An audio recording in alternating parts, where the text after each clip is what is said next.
Alright, so I keep driving past this billboard that says Best Wings USA. And when I first saw it, I thought to myself, that can't be right.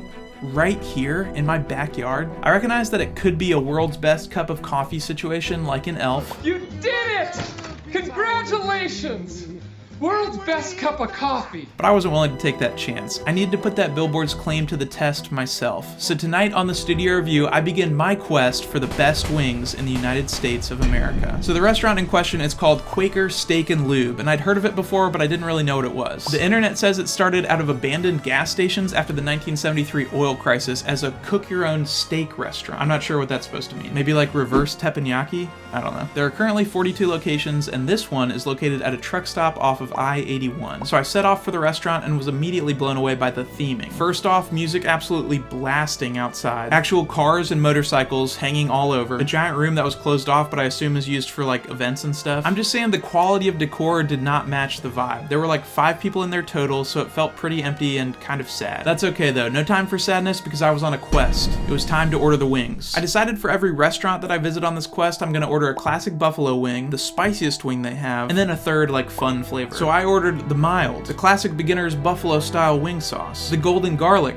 award-winning zesty garlic sauce, and the Eat Heat, 500,000 Scoville units. They made me sign a waiver to order that one. I also developed a 5-category ranking system, which I will use to determine the best wings in America. The wait time was pretty long, but worth it. Alright, right off the bat, appearance/first impression. I give it a 7 out of 10. These were looking pretty appetizing, with the exception of those wings on the right. Those things were looking soupy. I started to dig in with the classic buffalo wing, and for meatiness/size, I gave it an 8 out of 10. These wings were pretty big, but a little inconsistent. I mean, look at the size of the super spicy ones. Pretty small. I would be thankful for that later.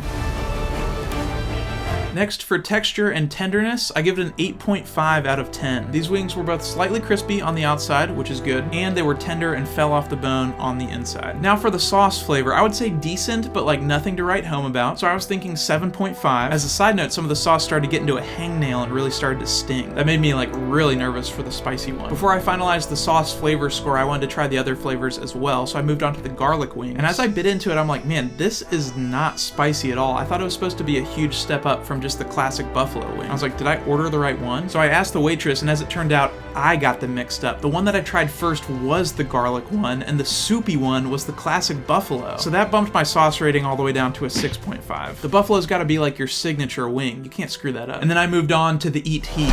As she served them to me, the waitress made like 2 separate comments about how those wings made her eyes water just being near them. The menu says the sauce is made from scorpion pepper venom and concentrated capsaicin, sweetened slightly with juicy and wild berries. And I just want to point out that at 500,000 Scoville, these wings are hotter than the ones that Adam Richman did when he came to Quaker Steak and Lube on Man vs. Food. I opened up a wet nap ahead of time because I knew I needed to be careful around the eyes. Careful around your eyes. And then I dug in.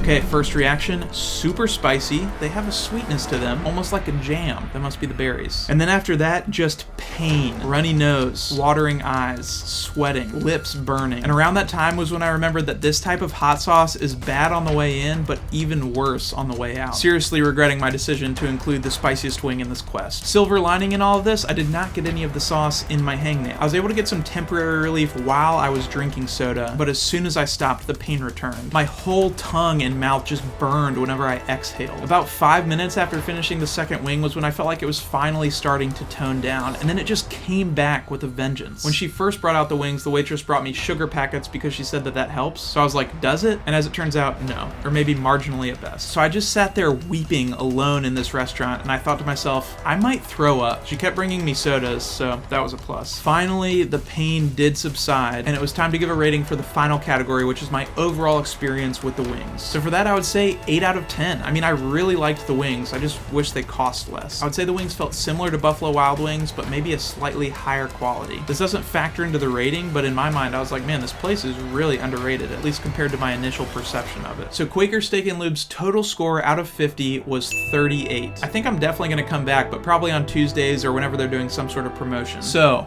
Were these the best wings in America? Hard to say just yet. My meal had ended, but my quest for the best wings had just begun. And in order to complete that quest, I need your help. There's just one of me, but there are a lot of you, and I think together we can figure this out. So comment below with the place that has the best wings you've ever had, and who knows, I might go there for a future episode. Anywhere in the country, I'm serious. And in the meantime, just remember that even when it doesn't feel like it, like when a hot sauce feels like it will never stop burning, eventually it's gonna be okay.